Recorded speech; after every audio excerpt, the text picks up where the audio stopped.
Hello, everyone. Welcome back. Today, we will cover Chapter 14, the basic tools of finance. As we finished the last chapter, we started to slowly get into the ideas of finance, how to manage time as a factor.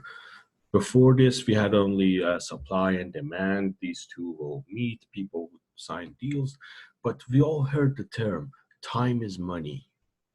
But how exactly can you explain this fact that time is money and how much money exactly? For example, when we talk about 1 day or 2 days, how much money does 1 day worth? Finance studies how people make decisions, allocation of resources over time. Time is here implemented into our decision-making process, handling of risk as well. Well, if you ask me, finance is boring economics, but that's just me. That's just a joke. In finance, we deal with two things. First of all, time, and then risk. Time is obviously you borrow money from the bank. I have to pay some money back, plus interest, the same money I borrowed, plus the interest back. But also we have risk. Whenever you get car insurance, for example. If you remember, if you've ever signed up for car insurance or any insurance services close to that, you know that they ask for your previous behavior. They want to know what kind of person are you? Are you a high-risk person? Do you have like 10 DUIs on your record or 50 speeding tickets, or you're a normal person with no speeding tickets, or not normal, that's not normal actually, not no speeding tickets, a reasonable low risk person. To be able to judge that risk. So when you, for example, get car insurance, if you're a low risk person, you ought to pay like $40 a month, $50 a month. If you're a high risk person who just got his driver's license or have like 50 DUIs on his record, if that can happen actually, then you'll have to pay a lot more money because you're a much more a high risk person compared to the other people. Meaning that you're more likely to cause accidents, meaning that you pose a greater risk to the insurance company. For example, my dad, he always used to be a very low risk driver, but as he is getting older and older and older, he's never paying attention in front of him, and he's always complaining other people's construction works on the road when he's driving. He's constantly crashing into the cars in front of him.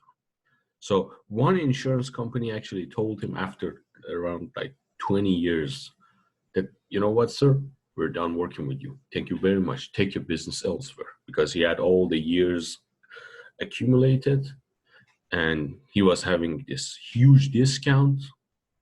So he was basically bad business. He was causing trouble, making the insurance company to pay money on his behalf. So that insurance company just stopped doing business with him. So they sent him somewhere else. That's the handling of risk. It's a huge business when it comes to insurance companies. We have many different types of insurance. For example, health insurance, crop insurance in agriculture, car insurance, boat insurance. We all watched the Geico. We all heard the Geico ads on the radio, I'm pretty sure. You all know insurance is a huge business. Present value. Present value is when we want to compare the value of money over time. In order to be able to compare which one is more valuable, $100 today or $120 tomorrow or $200 next year, you need to bring all these values to today and then compare their absolute value and then find out which one is more. For example, I give you a choice. I can pay you $100 today, or I can pay you $120 next semester, like next January. Then, in order to make a rational decision on which one is better for you, you need to use present value. You need to bring the $120 in January back to today and then compare the two values together. Which one is higher? You would choose that one. Amount of money today that would be needed using prevailing interest rates to produce a given future amount of money. Future value. Again, the opposite of present value. I have some money today.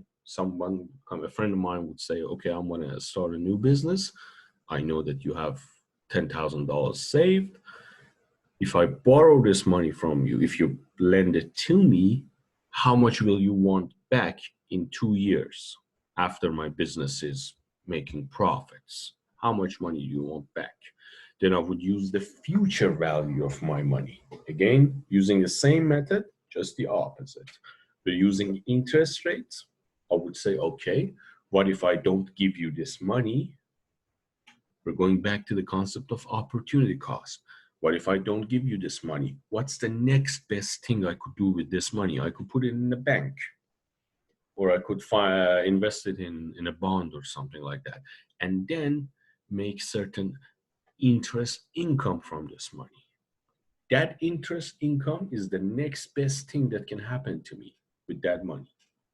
That's the opportunity cost of that money.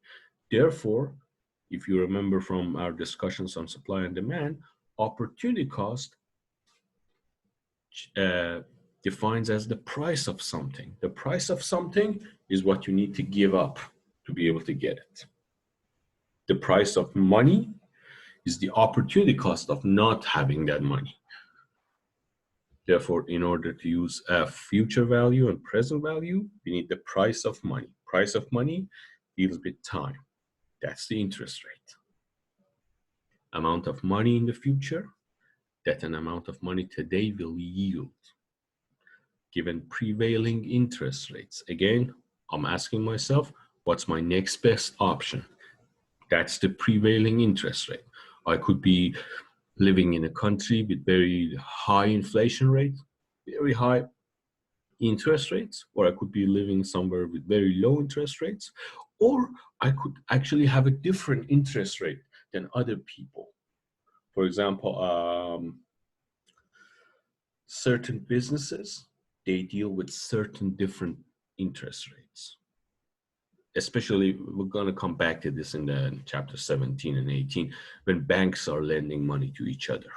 They don't work with our interest rates. They have their own interest rates because their risks are different, their problems are different, their expected returns are different.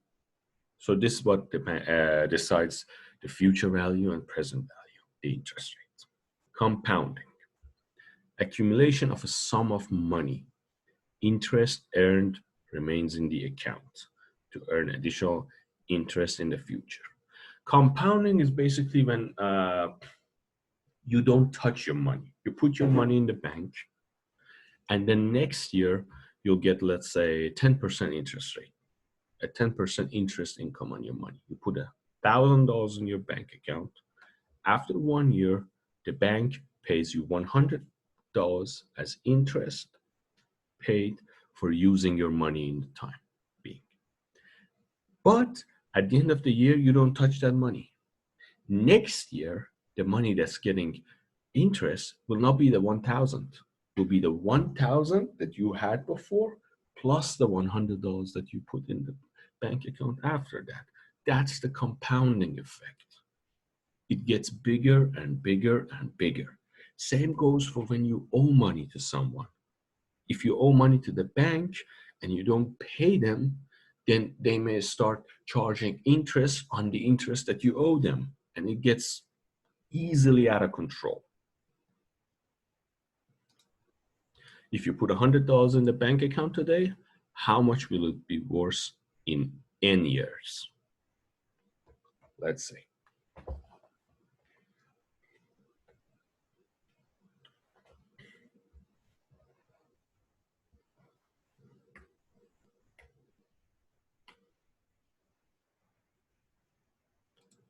Okay.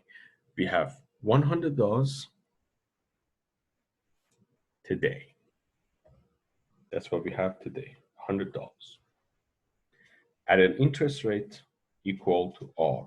R is the common notification for showing common index for showing interest rate. After 1 year, how much money do I have? I have the $100 plus the $100 times interest. Now, if I factor the 100 out, it would be 100 multiplied by 1 plus R. I factor the $100 out, that's 100 multiplied by 1 plus R. Now, next year, now this money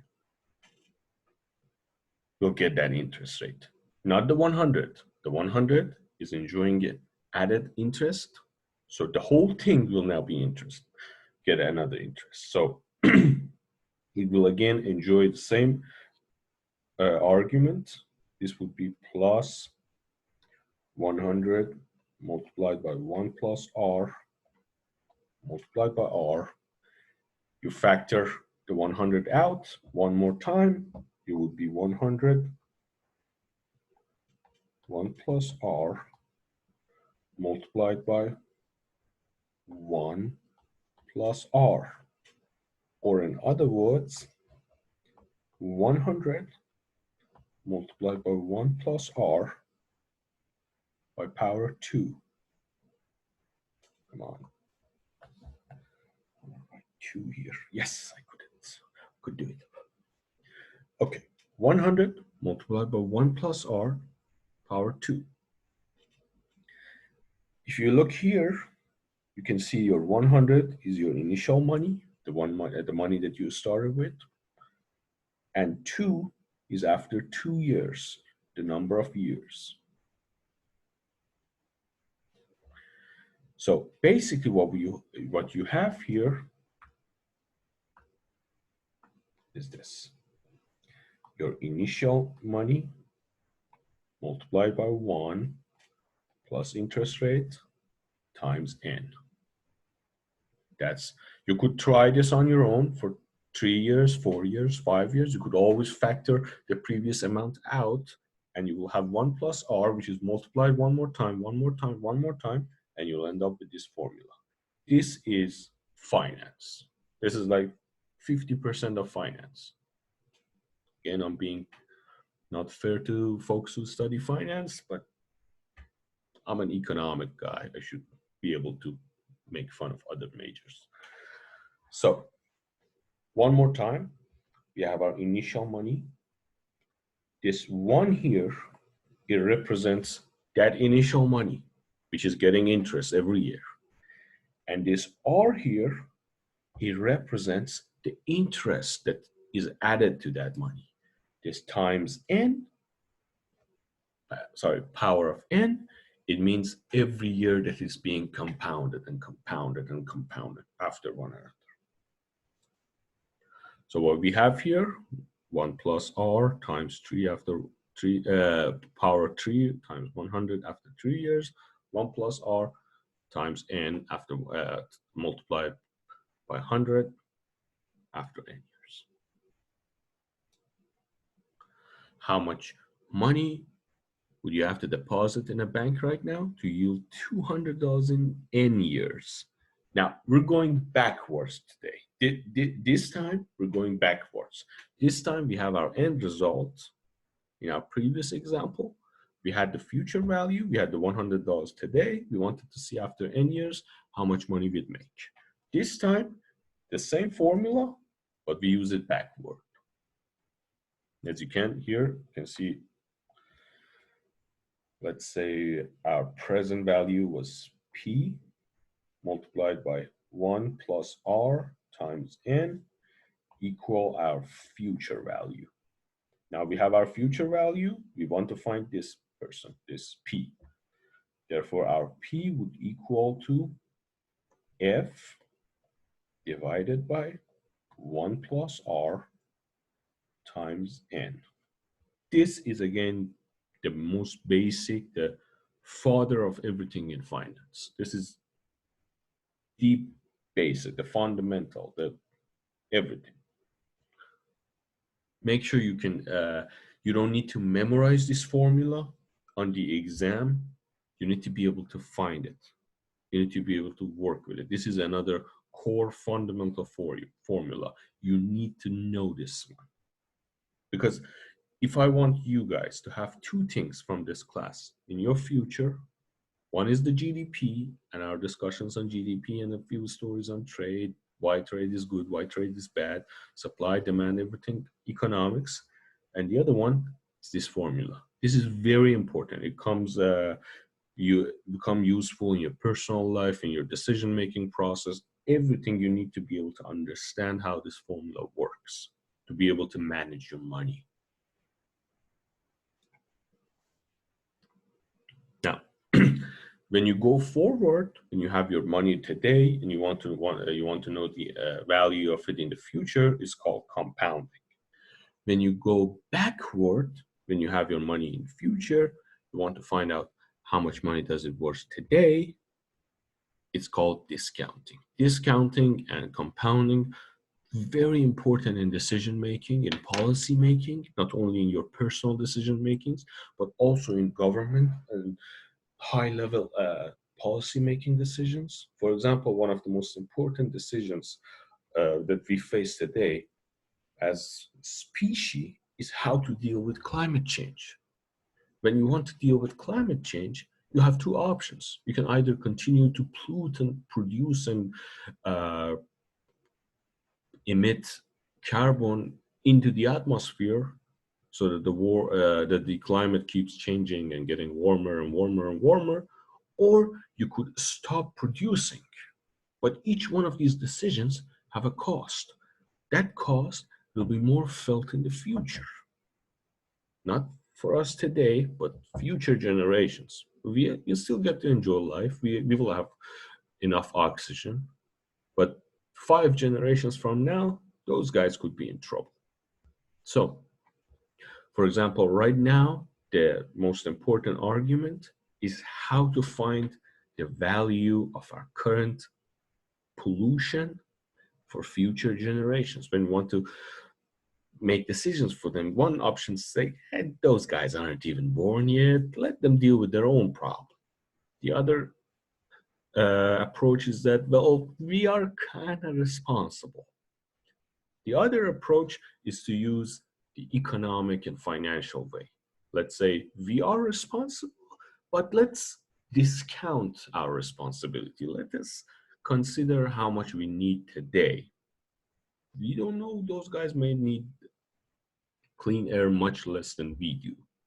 That's the discounting. That's why Professor Nordhaus from University of Yale, I think, he won the Nobel Prize for his work on climate change. He has this ALICE model, which basically considers all the effects of climate change and then discount them from future, and then gives you this decision whether it's beneficial for you to actively try to stop climate change or just continue the way you're doing. Now, his model, to the best of my understanding, says that climate change is an issue, but it's not that big of an issue. But then, because of the rate of R that he used in his model, the interest rate, the rate of compounding the future value back to present value, he was criticized. He was criticized, I think a person called Whiteman, he criticized his model based on the fact that this model is immoral, because we're not talking about money in future. We're talking about clean air. And it's immoral to say we as a generation today, we have a bigger right to clean air than 5 generations down the line. Those folks have the same exact right that we do. So interest rate must be removed here. We're not talking about money. Yes, we have to spend money to get rid of climate change, but the clean air itself, the oxygen, and the ability to live in a clean environment is not something that you can put a value of in terms of dollars on. And if it is, still you can't use such a really high interest rate. It's immoral. We're basically saying, yeah, those kids are not going to need clean air as much as we do, which is not right. Now, this is a very serious and very advanced argument. To some degree, I agree with Professor Nordhaus. I would say that in 5 generations from now, probably we have invented something to get out of this. And to tell poor people, especially in poor developing countries today, that you guys don't get to enjoy life. You guys don't get to build factories, build hospitals, because we're trying to save the environment for 5 generations from now. I don't think that's too right. On the other hand, what if we don't invent anything? Do we want to just doom our species to a life using oxygen mask and like really scary things you see in the movies? So this argument is way above my pay grade. Just wanted to tell you how serious is the argument based on interest rate and discounting is, and how many different implications does it have. General formula for discounting, we covered this. Managing risk. Let's take a quick break and continue this in part 2.